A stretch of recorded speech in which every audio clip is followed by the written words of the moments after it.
Friedrich Wolf, Ciankali. Paragraf 218.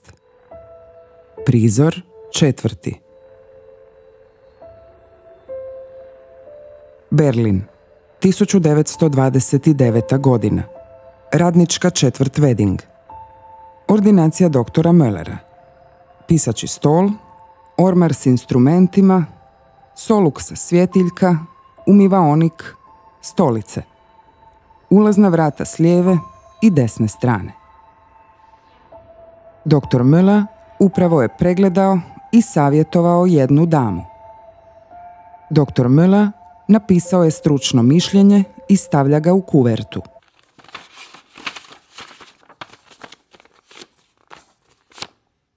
Sigurno mogu računati na vašu diskreciju, gospodine doktore. Liječnička obveza čuvanja tajne, milostiva.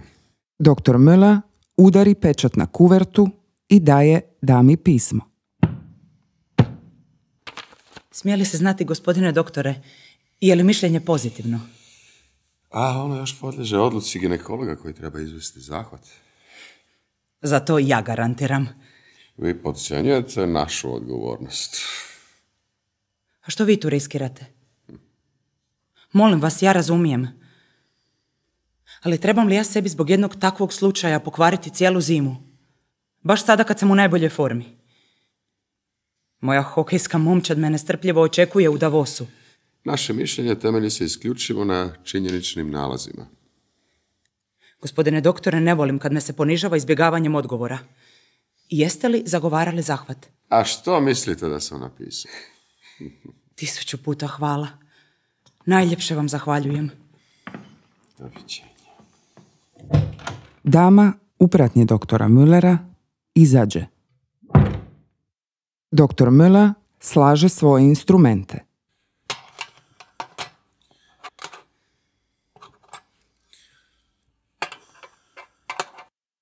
Doktor Möller je liječnik opće prakse, baš kao i pisac ove drame Friedrich Wolf.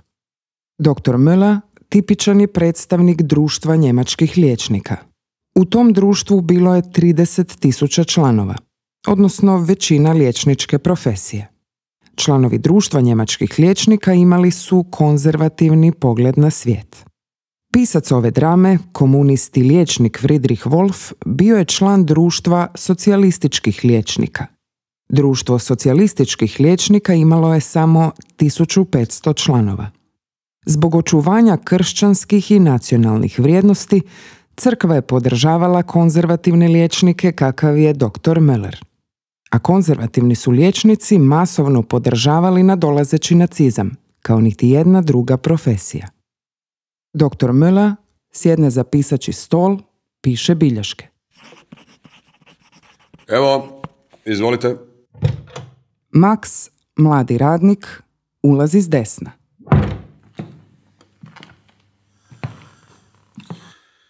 Gdje boli? Pa tu ovako među rebrima, gospodine doktore. Groznica? A ne znam. Svucite se. Potpuno? Pa samo tamo gdje imate tegobe, čovječe. Već 8 muškaraca danas iz vašeg pogona. Štrajkaška groznica, a? A kako to mislite, gospodine doktore? Mislim, naknada za bolovanje nije za odbacit kad sindikalna blagajna zakaže i kad država više nema love, a? Ja sam došao na pregled, gospodine doktore. Aha, da. Gdje to boli, sinko? Oko ovdje, između rebara. Boli me kad dišem. Max, mladi radnik, gol je do pojasa. Doktor Möller osluškuje stetoskopom. Udahnuti. Izdahnuti. Udahnuti. Izdahnuti. Udahnuti. Zadržati zrak. Dobro. Recite 990. 990. 777. 777. Izvrsno. Bilo kako bilo, sjajan sustav koji vi tamo imate, a? Koji se vi mislite ne može kontrolirati. Upala porebrica, je li? Pa moguće. Ništa. Mislite li vi da mene tu i tamo ne probada kad je južina? Ne, onda si ja kažem glavu gore, stisni zube. To je duh po kojem se ravna tijelo. Ali što mi nedostaje, gospodine doktore? Malo čvrstine spram samoga sebe i osjećaj odgovornosti prema državi. Kad si čovjek čak ni 2 jaja ne može kupiti, ni litru mlijeka... Aha! Naravno, da. Za vas glad nije bolest. Parole, fraze, riječ je o čovjeku. O čovjeku! O njegovoj vjeri u marljivost, čestitost, sposobnost. Čak i vaše žene štrajkaju i više ne žele imati djece. Ne prođe ni dana da neke ne odvrne plin ili da ne dođe k nama sa zločinačkom namjerom. Pa zar nam treba još više djece, još više gladnih, nezaposlenih? Želite li se ogriješiti o najvažniju Božju zapovjed? Ne ubi! Narod koji nema porast nataliteta. Neće više isporučivati topovsko meso ni rezervnu armiju štrajkolomaca. Moskva! Mislite li vi da mi to ne primjećujemo? Evo vam vaš bolesnički list. Zdrav! Sposoban za rovovsku službu. Zahvaljujem, gospodine doktore. Max hoće nadesno prema čekaonici. Doktor Müller uputi Maxa nalijevo. Onuda! Max izađe nalijevo. Samo mi je još to nedostajalo u čekaonici. Doktor Müller se pere.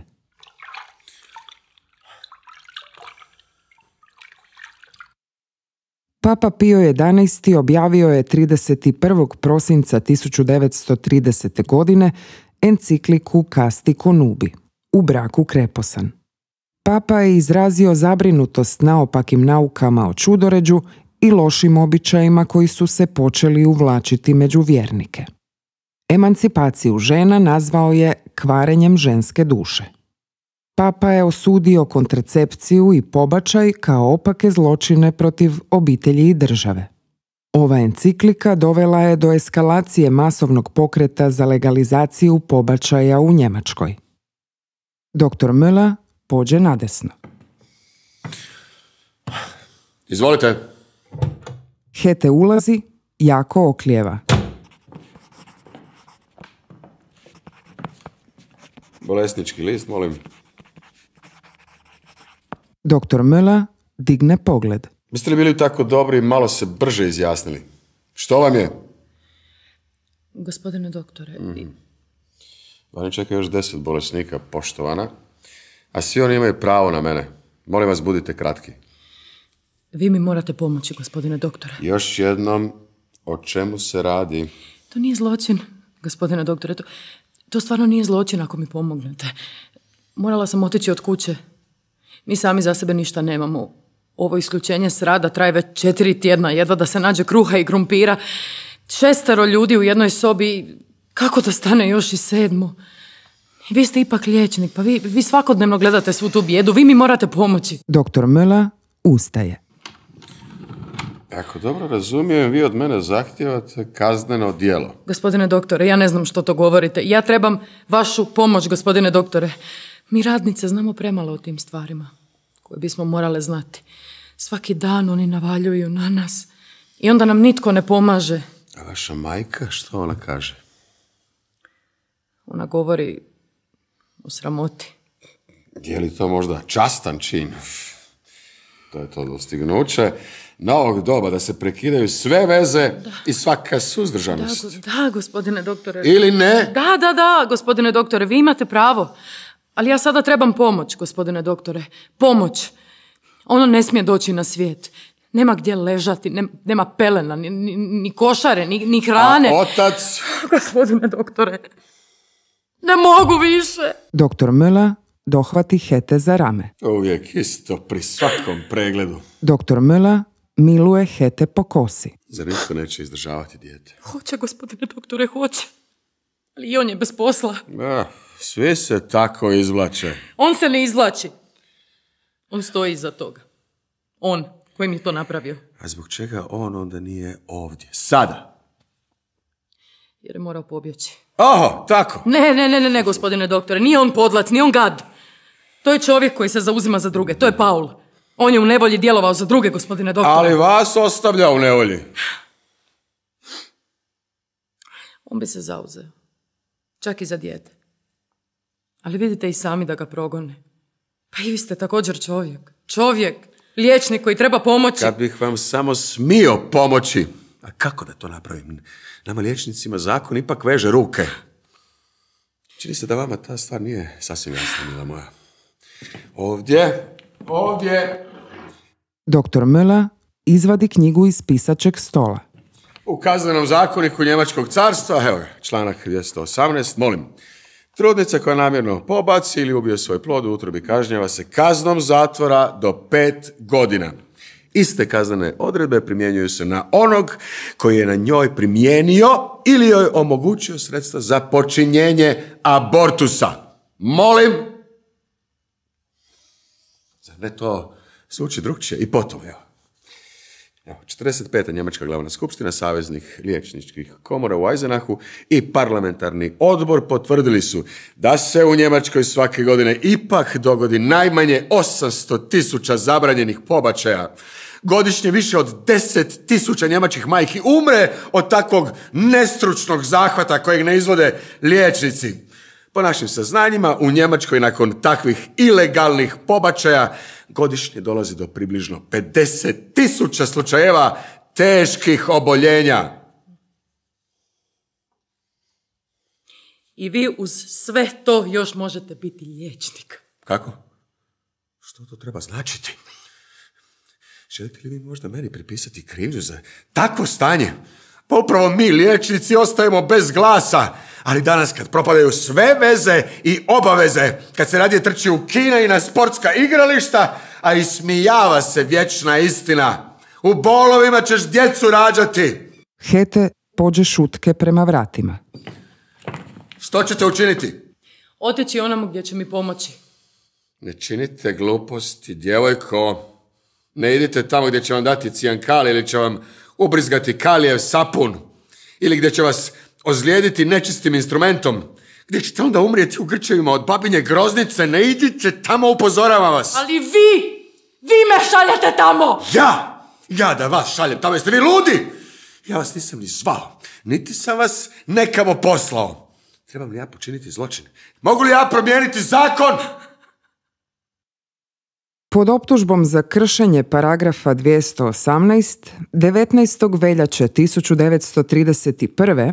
uhićeno je dvoje liječnika, Else Kinle i Friedrich Wolf, liječnik, komunist i pisac ove drame. Liječnica Kinle priznala je da je vršila prekide trudnoće siromašnih žena koje nisu imale drugoga izbora. Upravo joj je liječnik Wolf svojim pismima pomogao da zahvate opravda medicinskim razlozima. Komunistička partija platila je jamčevinu za svojega člana Wolfa. Liječnica Kinle puštena je da se brani sa slobode nakon što je u zatvoru štrajkala glađu. Uhićenje liječnice Kinle i liječnika Wolfa dovelo je do kulminacije pokreta protiv paragrafa 218. Na masovnim prosvjednim skupovima okupljalo se i po 15.000 ljudi. Podršku optuženim liječnicima i svoje protivljenje paragrafu 218 izrazile su brojne javne osobe. Među njima su bili i Bertolt Brecht i Albert Einstein. Slučaj protiv liječnika Wolfa i liječnice Kinle nikada nije dospio na sud zbog velikog pritiska javnosti, iako je optužnica ostala na snazi. Toliko ima vas liječnika u Njemačkoj. 1000 liječnika. I tako puštate ljude da umru. Ali sjedite. Ovdje sjedite. Vi ste prenapeti, budite mirni, saberite se. Dr. Müller ulije Hoffmanove kapi u čašu vode. Ispite. Odmah će vam biti lakše. Gledajte, nisam li rekao, sve to prolazi, dijete moje, sve. Tako, dijete moje. A sad sve ovo prespavaj. Sutra će sve to izgledati sasvim drugčije. Čisto psihogena stvar, dijete moje. Vrlo tipično za 2. mjesec. A sad idi k svojoj majci, čuješ li? K svojoj majci. Sve će biti opet dobro. Znaš, ne smijemo samo izgubiti glavu. Treba biti hrabar uvijek. I glavu gore. Glavu gore. Hete bespomoćno izađe.